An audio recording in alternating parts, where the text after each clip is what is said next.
The oil and gas industry may be the greatest wealth creation engine in human history. Not only does it provide energy and chemicals that power our modern world, but it's created some of the most profitable businesses ever. However, this industry is known for having large boom and bust cycles. Only 5 years ago, in the 2020 pandemic, the price of oil went negative and nobody wanted to invest in any oil and gas stocks. And it's not just because they were losing money. People had this baseless assumption that these companies were going to go away. The oil market is insane. We're in the death knell phase. I'm done with fossil fuels. They're done. Sell. And that's how I feel about the oil and gas stocks here. I think that these are on the other side of history, so to speak. That clip is so ridiculous in hindsight. We all know today that proved to be an excellent buying opportunity. And I started my dividend investing journey around that time and started making content on this channel, and I was sounding the alarm that I was buying oil and gas. Most notably, I bought a large amount of ExxonMobil at the time, and I have continued holding that position over these 5 years. And I have an 11.87% dividend yield on my initial cost basis. Now, why did that happen?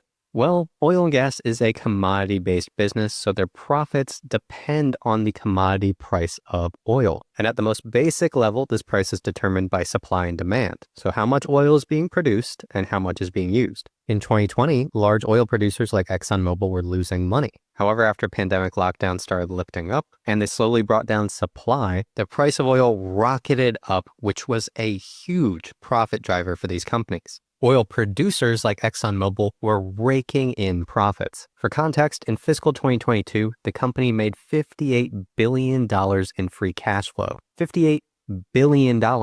We went on a bull run across the oil and gas supply chain, both in producers and midstream transportation companies. However, 2025 is a very different environment. The price of oil has already come down a lot from those 2022 highs, and it's already down over 13% just this year. If you live in the US, you know that one of Trump's major economic policies is drill, baby, drill. This has become a strategic priority to not only be energy independent, but become a dominant exporter of natural gas and oil across the globe.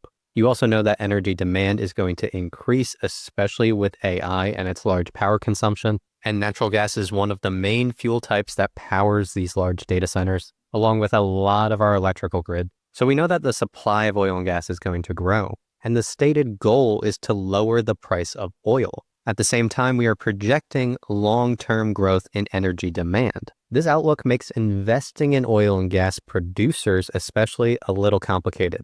So before you get all excited about drill baby drill, don't go and just blindly buy all the oil and gas stocks. I've been analyzing the oil and gas sector over the past few months, and I think I've identified some high quality opportunities that will do well in 2025 and beyond, even if the price of oil continues to drop. And I've personally come to the conclusion that midstream oil and gas companies provide the best risk reward in today's market. And that's because they will have reliable and growing earnings even in an environment where the price of oil drops. And the companies will benefit over the long term from growing volumes. So today I'm going to share an example of one I recently made a core position of my long-term dividend growth stock portfolio. That is MPLX LP, ticker symbol MPLX. This company has a 7.4% dividend yield with high dividend growth. The 10-year compound annual growth rate of the dividend is 8.84%.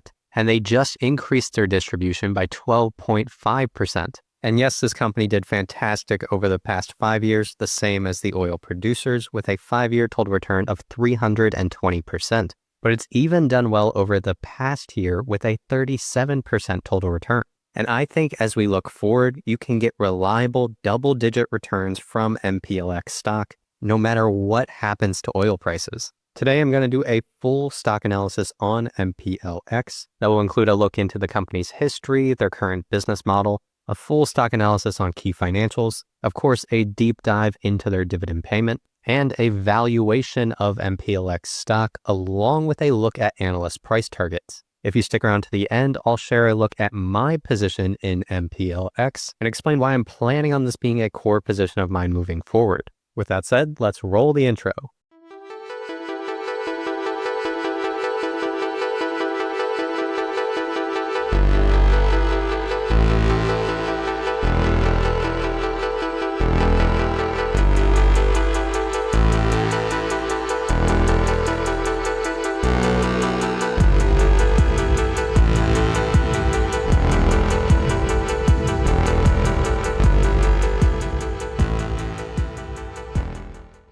My name is Zach. This is Dividend Data, and you should leave a like and subscribe to the channel if you enjoyed the video. As the great Warren Buffett says, you shouldn't invest in any business you don't understand. So today I'm going to give you a full picture look at MPLX stock. They are what's known as a midstream oil and gas company. That means they are focused on the transportation of oil and gas and its byproducts. So here you can see a map of all of the assets they own and what they're connected to. And we'll get back to this and explain it in a little more detail. But there's a very important detail you need to understand before you start investing. The company is what's known as a Master Limited Partnership, or MLP. So there are a few key differences if you invest in this position. First off, your dividends will actually be distributions. So instead of being a shareholder and owning shares, you are what's known as a unit holder and you own units. Different names, same thing. And instead of getting paid a dividend, you get paid a distribution. Slightly different, but mentally you can think about it as the same thing. You also get a different tax form when you do your taxes called a K-1. I've been doing that for a few years and I don't find it to be that complicated. So MPLX was founded in 2012 as a partnership, but what makes them unique is that 63% of the company is owned by Marathon Petroleum. This is another large publicly traded oil giant. They are an oil producer similar to ExxonMobil, albeit they're a smaller company. But as an oil and gas producer, they are far more subject to these boom and bust cycles. As you can see, they were raking in cash during 2022, and that has slowly gone down since then. And Marathon Petroleum is actually a direct descendant of Standard Oil. And the company is based in Ohio, where John D. Rockefeller started his oil empire. And when we go back to look at the map for MPLX, you can see they have a huge presence in Ohio and much of the Midwest in the United States. They have also expanded over time into Texas and the Permian Basin, which we will jump into later. So Marathon Petroleum formed MPLX to build out, operate, and grow their midstream energy infrastructure. And that's why, even though they were founded in 2012, they have over 100 years of experience in midstream transportation. And I think it's really cool to look at a map like this to see how built out their infrastructure actually is. Marathon Petroleum is still the largest customer of MPLX. In 2024, they accounted for 49% of the company's revenues, and that is primarily in the crude oil and product logistics segment. These two companies, Marathon Petroleum and MPLX, need each other. Marathon Petroleum literally cannot operate without MPLX. They will not be able to transport the oil and gas they produce. They won't be able to get it to their processing facilities or to the end customer. And this relationship has provided reliable, sustainable cash flow for MPLX. They have many long-term fee-based contracts. They have minimum volume commitments, and it provides steady, reliable revenue for the company. And it's important to note that these fee and volume-based contracts largely shield the company from any commodity price fluctuation. And that's why MPLX remained highly profitable during 2020. And I wish I could have gone back then and I knew about this company, because I would have been loading up the same way I did with ExxonMobil. You can think of MPLX's business model as a toll operator on energy infrastructure. So let's dive a little bit deeper into that business model. So I asked the AI analyst over on dividenddata.com to give me a breakdown of MPLX's business, how they make money, and their revenue by segment. They have two main business segments: crude oil and products logistics. Much of that comes from their relationship with Marathon Petroleum. And then their second largest business, which grows a little bit faster, is natural gas and natural gas liquid services. So as we go back to the map here, you can see this blue line is the Marathon Petroleum and MPLX operated pipelines. And this operates the transportation of crude oil to and from their Marathon Petroleum refineries for the refining of oil. It also leads to fuel distribution points where they supply Marathon Petroleum's retail and wholesale business. The company also has a very large presence in marine transportation. That includes inland routes in the middle of the country, likely along the Mississippi River and other rivers. And they also operate large marine facilities down in Texas and Louisiana. That's for the newly named Gulf of America and all the oil operations down there. And they even have a large presence on the West Coast. Crude oil is still a great business that will likely slowly grow over time. In Q4 2024, they saw their EBITDA in that segment grow by $60 million year over year, and that was driven by both higher rates and higher throughput. Their volume increased 1% year over year, and the average pipeline tariff rate was up 9% year over year, and throughput in their terminals was up 3% year over year. So crude oil and products is a slowly growing cash cow for the company. But their second business segment is natural gas and natural gas liquid services. This business is smaller right now, but it's growing much faster, and over the long term, I expect will eventually eclipse their oil business. They have made a bunch of acquisitions in that category and are reinvesting more and more capital in natural gas. And in fact, over 10% of all the natural gas produced in the US is handled by MPLX. The company operates natural gas gathering, processing, and natural gas liquid fractionation facilities. And as we go back to the map, you can see they have large natural gas gathering systems. That's these little gray splotches. And then a ton of natural gas processing complexes. That's in the Midwest and in Texas. They even have a presence in the Northwest when it comes to natural gas. And yes, these pipelines are also used for transporting natural gas liquids. In this natural gas segment, MPLX also has a lot of fee-based tariff contracts, the same as I mentioned with oil.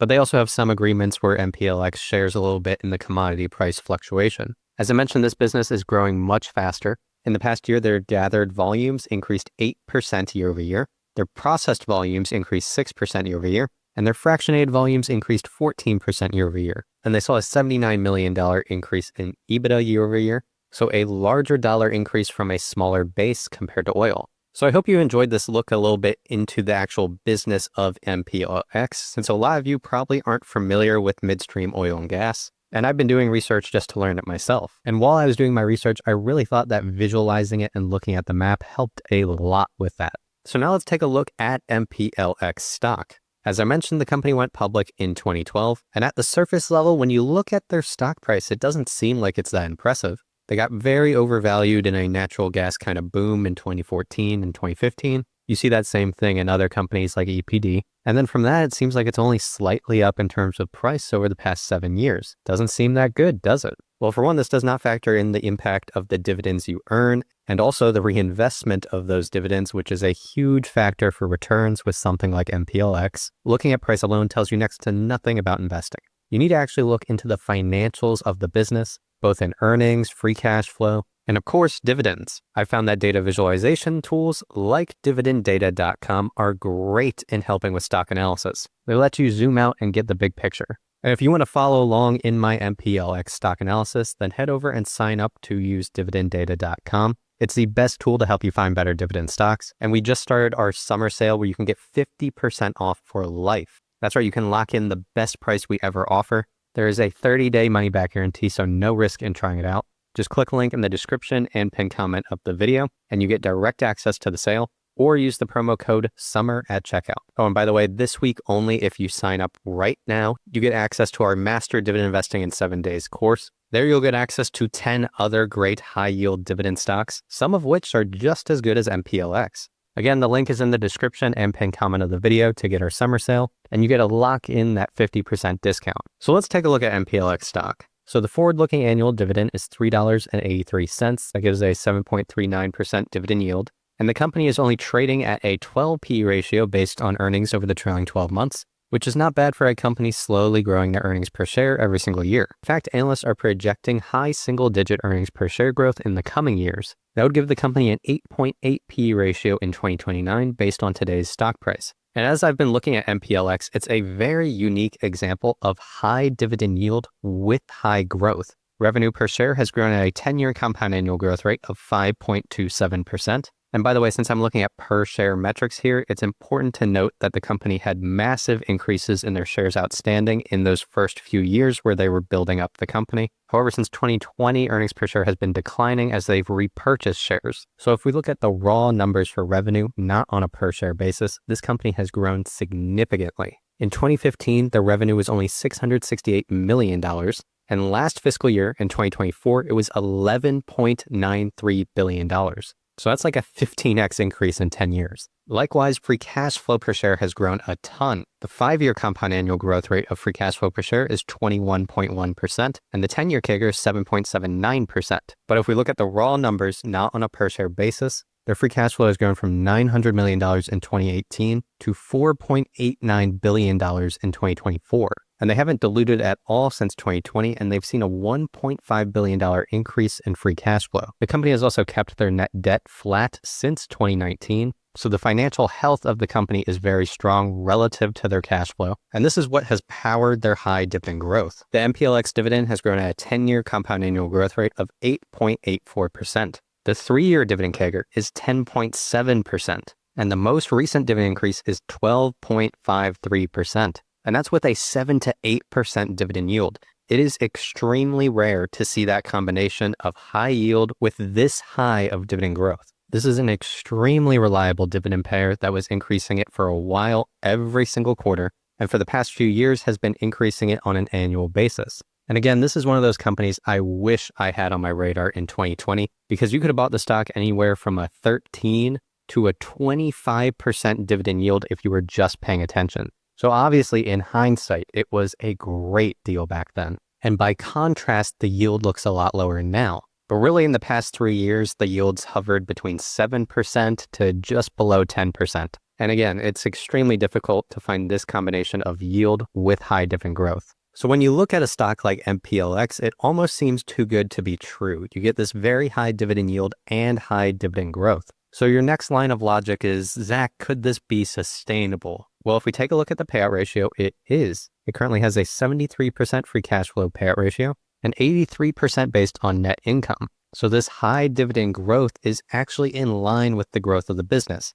And we also have to remember that the entire premise of these partnerships is to have distributable cash flow that they then give to shareholders or unit holders. So these stocks are meant to have slightly higher payout ratios. But over the long term, growth will depend on how distributable cash flow grows in the future. So how did the company do in the latest quarter? Well, I asked the AI analyst over on dividenddata.com to summarize the latest earnings call and quarterly report. Their overall adjusted EBITDA hit $1.8 billion, which was a 7% increase year over year. The company had distributable cash flow of $1.5 billion in the quarter, which supported nearly $1 billion in distributions to unit holders and another $100 million in unit repurchases. Again, this is a limited partnership, so we talk about units instead of shares. But unit repurchases and share repurchases, it's the same thing. But the most important part of the latest quarter is that this company is still investing in growth. They announced over $1 billion in strategic acquisitions. And by the way, they're self-funding these acquisitions now. They are no longer diluting shareholders and raising capital. They acquired the remaining 55% interest in BANGL, which is a natural gas liquid pipeline that doubled their stake in the Matterhorn Express pipeline. The company is also planning to spend an additional $1.7 billion on internal growth projects in 2025. And 85% of that investment is allocated towards natural gas and their natural gas liquids segment. The company also recently completed their acquisition of Pinnacle Midstream for $750 million. That expanded their footprint in the Permian Basin, which is strategically very important. And by the way, that acquisition is immediately accretive towards MPLX's distributable cash flow per unit, which basically is a fancy way of saying the dividends they pay you. So now that we finished the stock analysis portion for MPLX, let's do a little valuation on the company so that we have an idea of what price you should pay. And I'm going to do 2 different methods. One is a discounted cash flow valuation, and then after that, I will be doing a dividend discount model. And if you stick around to the end of the video, I'll give a look at my personal MPLX position and what prices I've been buying, as well as analyst price targets on the stock. So again, I'm using the AI analyst over on dividenddata.com. You can type in any ticker and DCF valuation, and it will do it for you. And it even gives you this sweet calculator you can open up and edit the growth rates as you see fit. So here you can see the default output it had for MPLX.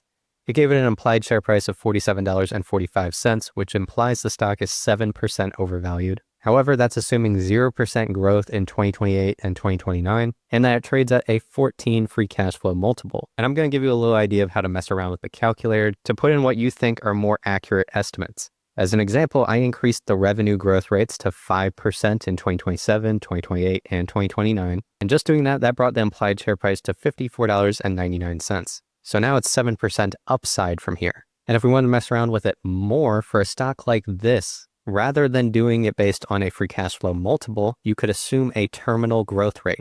And even if we assume something very conservative like 2.5%, which I think it will definitely hit, at least in the foreseeable future, that would give it an implied share price of $99.41, which implies 94% upside from here. And now I'm going to do an even more conservative estimate of valuation, which is called the dividend discount model, or DDM. And this is basically calculating the valuation of the company based on the sum of all the future dividends the company will pay you, discounted back to the present value. So with the current share price, current dividend, and We're going to basically test 3 different examples of the dividend growth rate, and this is assuming a discount rate of 10% or a 10% annual return. So if we assume just 5% dividend growth, which is far below what it has been doing recently, that gives it a present value share price of $79.66. That implies the stock is 34.9% undervalued. If we assume a 7% dividend growth rate, that puts the present value at $128 or 59% undervalued. And if we put that up to 10%, which is a little unrealistic to expect over the long term, that would put the present value at $383. So even with a conservative assumption of 5% dividend growth moving forward, this company shows to be pretty undervalued based on just the dividend payment.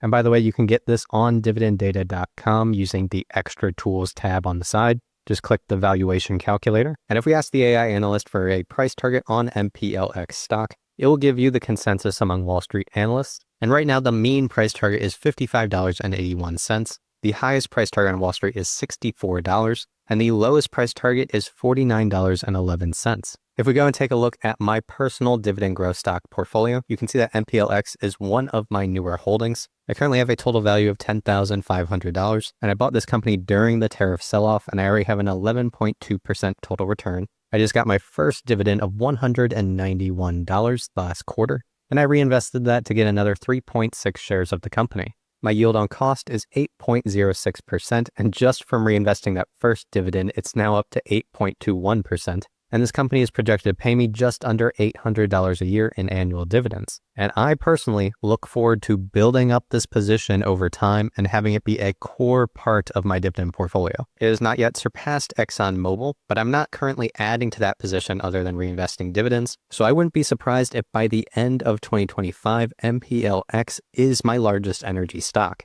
Let me know in the comments what you thought of MPLX stock and whether or not you're adding it to your portfolio. Make sure to do your own investment research and do not just blindly do whatever I'm doing. And if you want a great tool to do research and track your portfolio, head over to dividenddata.com. We currently have our summer sale going on where you can get 50% off the annual membership for life. This is the best deal we ever offer. There's a 30-day money-back guarantee, so there's no risk in trying it out. And if you join in the next 5 days, you can get this free Master Dividend Investing in 7 Days course. And in that, you can get curated lists of top stocks, whether it's high dividend growth or high yield. And some of them are just as good as MPLX. If you enjoyed the video, please leave a like, comment, and subscribe to the channel. And I'll see you in the next one.